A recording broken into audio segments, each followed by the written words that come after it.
Cahaya matahari pagi mulai merobos dari celah jendela kamarku. Suara ayam berkokok dan burung-burung pun saut-sautan terdengar. Suara lalu lalang kendaraan pun juga sudah terdengar. Kupaksakan mata ini untuk bangun walau masih sangat terasa berat. Kutengok jam sudah menunjukkan pukul 8 pagi. Kurenggangkan otot-otot yang terasa pegal entah karena apa. Kerja pun tidak, pikirku. Sudah 2 tahun setelah kelulusanku dari sekolah menengah atas, tetapi nasibku masih sama saja, luntang-lantung tidak jelas. Iya, kuputuskan untuk mencari kerja saja saat lulus sekolah kemarin, karena biaya untuk melanjutkan ke jenjang pendidikan yang lebih tinggi, jelas aku dan keluarga aku tidak mampu. Kini aku hanya tinggal dengan kedua orang tuaku. Bapak dan ibu aku memanggilnya. Iya, aku hanya anak semata wayang. Bapak juga hanya seorang supir bus pengganti, jadi tidak setiap hari ia bekerja. Sedangkan ibu hanya seorang ibu rumah tangga. Dulu ia bekerja serabutan, tetapi sekarang sudah tidak, karena kondisi fisiknya sudah tidak sebugar dulu. Dan aku, ia hanya seorang pengangguran dengan ijazah SMA yang sedang menunggu doaku terkabul agar segera mendapat pekerjaan dengan gaji yang cukup. Dan juga tentunya dibarengi dengan segala usaha yang bisa kulakukan. Saat bangun dan selesai merenung tadi, aku langsung bergegas ke kamar mandi. Tak lupa setelah selesai, aku sudah kopi hitam sambil duduk di teras depan. Ya, sudah ditulis setiap pagi aku seperti itu. Duduk di teras menikmati kopi hitam pahit sambil mencari-cari info di internet tentang lowongan pekerjaan. Dulu aku sempat bekerja. Segala pekerjaan halal yang bisa kulakukan saat itu pasti aku kerjakan. Walau upah yang diberikan tidak sesuai, tetap kukerjakan juga. Mulai dari menjadi ojek payung, kuli panggul di pasar, membantu ibu menjual dagangannya, dan masih banyak lagi. Iya, dulu ibu sempat menjual kerupuk dari beras yang ia buat sendiri. Tetapi karena sepi peminat, jadi ibu tidak menjualnya lagi. Ya, di zaman modern dan di kota seperti ini, pasti sudah tidak banyak yang menyukai jajanan kampung seperti itu. Saat itu, apa yang aku dapatkan, aku tabung untuk membeli gawai dengan harga paling murah, dan tentunya juga bukan gawai baru. Itu pun aku bayar dengan mencicilnya beberapa kali.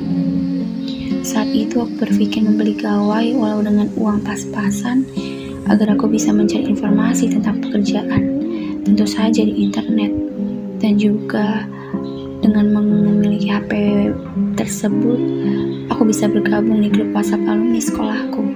Karena di situ banyak sumber informasi lowongan pekerjaan, baik dari guru-guruku maupun teman-temanku yang sudah bekerja di tempatnya masing-masing. Selain itu, di zaman canggih seperti ini, pastilah semua orang menggunakan gawai untuk keperluannya. Dengan upah yang sedikit itu, aku berpikir, bagaimana bisa aku membantu meringankan ekonomi di keluarga aku. Maka dari itu, aku terus melamar pekerjaan dengan gaji yang sekiranya cukup. Aku tidak muluk-muluk ingin kerja di kantoran dengan fasilitas mewahnya, atau pekerjaan yang mengharuskan memakai pakaian berkerah dengan balutan dasi setiap harinya. Yang selalu aku harapkan adalah mendapat gaji yang standar dan layak dengan ijazah tamatan SMA aku ini, agar nantinya aku bisa menabung dengan cepat, entah itu untuk uang pendidikan, biaya hidup sendiri, atau memberikannya kepada kedua orang tuaku. Saat ini aku masih saja mengandalkan uang dari Bapak. Alhamdulillah, uang ini hasilkan dari Bapak juga cukup untuk memenuhi kebutuhan hidup sehari-hari. Kadang juga ia memberiku uang saku saat hendak ingin mencari kerja. Bapak dan Ibu tidak pernah merendahkan aku, walau aku sudah menganggur 2 tahun lamanya. Mungkin karena aku juga giat dalam mencari kerja. Ya, tapi memang belum rezekinya saja, kata Bapak. Tetap saja aku merasa malu dan tidak becus menjadi seorang anak lelaki di dalam keluarga. Seharusnya aku sudah bisa menjadi tulang punggung keluarga, menggantikan Bapak yang usia dan fisiknya kini sudah tidak sekuat dulu lagi. Mungkin juga karena Bapak dan Ibu ini orang yang sangat agamais. Mereka tidak pernah mengeluh walau anaknya seperti ini. Bapak pun juga tidak pernah mengeluh dengan pekerjaannya, karena mereka yakin bahwa rezeki itu sudah tetap ketentuannya. Aku jadi teringat percakapanku dengan Bapak saat itu. Saat itu aku pulang melamar kerja di perusahaan yang baru saja berkembang. Dengan rasa pasrah dan malu, saat itu aku takut sekali untuk pulang ke rumah, karena lagi-lagi lamaranku ditolak. Walau Bapak tak pernah marah besar, tak kenapa pada saat itu aku merasa takut sekali dan berpikir bahwa Bapak akan memarahiku karena kecewa. Saat aku pulang, Bapak sedang duduk di teras sambil ditemani radio tuanya. "Assalamualaikum Pak, Bapak sedang apa?" Basa-basiku seraya menyalami Bapak dan hanya direspon dengan senyuman. "Kamu lihatnya lagi ngapain Thomas?" "Yo, biasa, ini Bapak lagi duduk istirahat baru pulang kerja," sahut Bapak sambil tersenyum. "Iya ya Pak, Ibu di kamar Pak," tanyaku masih saja terus berbasa-basi. "Iya Mas, kamu abis melamar kerja toh Mas?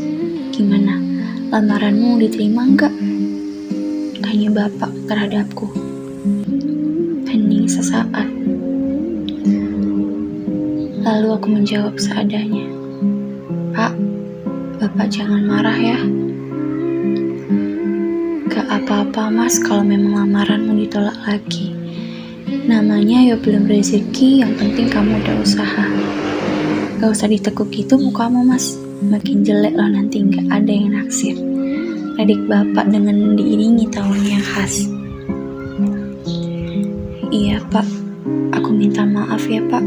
Sebenarnya tadi aku bisa saja diterima, cuma kalah sama orang dalam," sahutku sambil menahan emosi mengingat kejadian tadi. "Kalau masalah perempuan sih, aku sudah tidak terlalu memikirkan Pak. Yang kupikirkan sekarang ya hanya bagaimana bisa aku bekerja dengan mendapat penghasilan tetap setiap bulannya," sahutku lagi menambahkan. Benar, tadi lamaranku seharusnya diterima. Tetapi ada teman yang memberitahu bahwa tempat yang kudatangi untuk melamar pekerjaan tadi lebih memilih orang yang kuanggap saingan. Katanya, ia adalah saudara jauh dari pemilik perusahaan tersebut. Merasa tidak terima, ya jelas saja.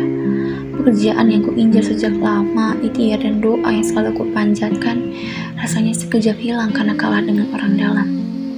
Apa hidup sekeras ini? Apa hidup tidak seadil itu? Mau marah pun aku tidak bisa. Yang aku lakukan hanya pasrah dan berdoa kepada Sang Pencipta agar aku diberikan kesabaran lebih banyak lagi, menjernihkan pikiranku agar tidak kalut, mengunci bibir ini rapat-rapat agar jangan sampai terucap kalimat keluhan, apalagi sampai menyalahkan Sang Pencipta dengan takdirku yang seperti ini. Itulah namanya hidup Mas. Di dunia kerja itu sudah sering terjadi. Udah biasalah, kamu gak usah kaget, gak usah kecewa juga. Memang belum jodohnya buat kamu kerja di sana. Buat apa Bapak marahin anak Bapak yang giat cari kerja?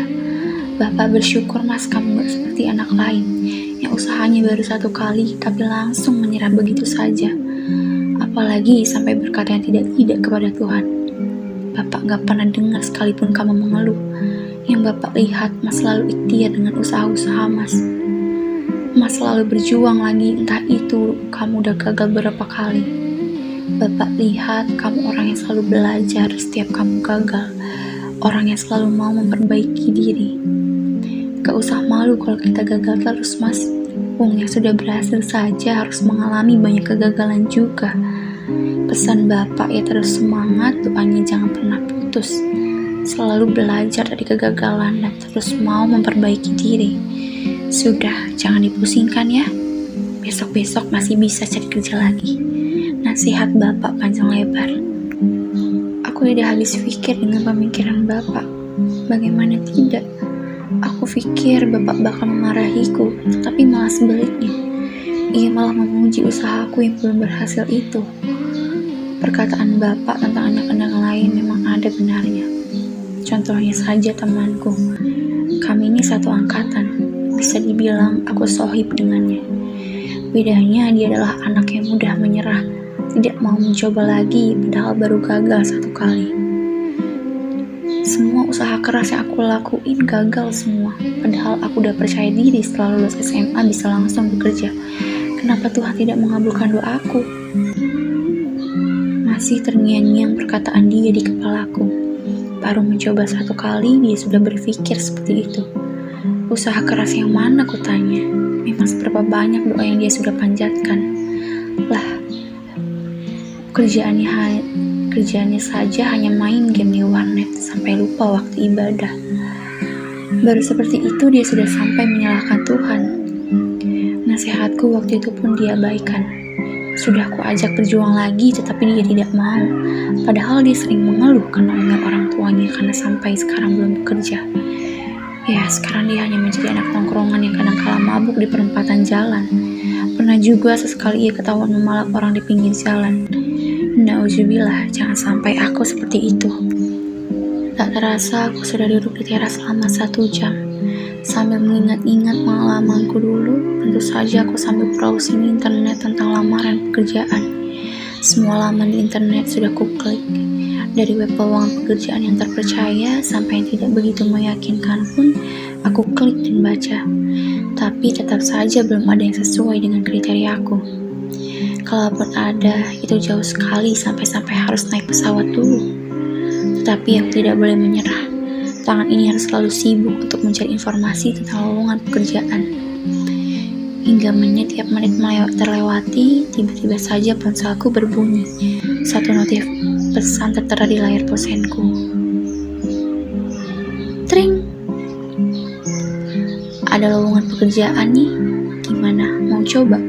1 notif pesan masuk, ternyata dari Bobby teman sekolahku dulu. Alhamdulillah, tentu saja mau.